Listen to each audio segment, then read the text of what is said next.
Hi guys, welcome to the channel. My name is Seagram. P.S. if you're new here, we're talking about the business of photography. They say there's two things that are certain in life, and that's death and taxes, but I'm pretty sure needing insurance is right up there too. Now, insurance, what is that? It's the attempt to cover risk and damage that has not happened yet. In your photography business, insurance should be an absolute must. There are several types and forms of insurance that you get, but insurance can really be anything you want. If JLo can insure her rear end, I can insure my eyes. And you know what, it's something I actually have done. You've spent a small fortune on your equipment, no doubt. So it would definitely hurt you financially if your entire camera bag, for example, had to get stolen. It's a horrible thought, and just saying it makes my stomach churn. But you never know when these things are going to happen. So insurance is a way to help mitigate loss. The terms and types of insurance may vary from country to country, but you'll know what the local equivalent is when I describe it. Your immediate and core gear to your business needs to be on the maximum all risks insurance policy that you can find. Your camera body, lenses, flashes, storage media, basically your camera bag and the things you take with you all the time should be insured on an all risks cover. These are the items that are at most risk of theft and damage, so it makes sense to give them the highest and most comprehensive cover when it comes to insurance. Just a quick personal pro tip, even if your insurance doesn't ask or need for very detailed information about your camera bag items, still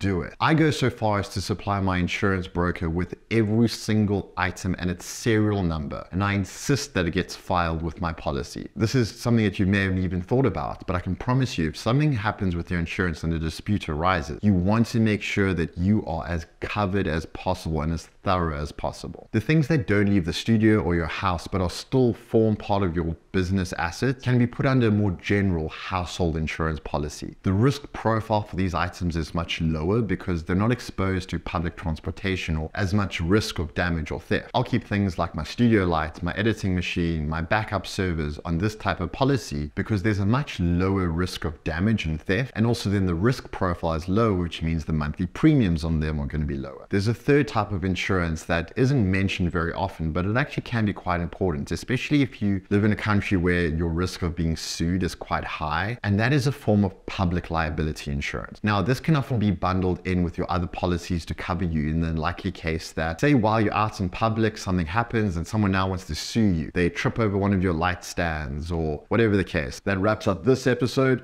Click here and it'll take you to the next episode for the next topic.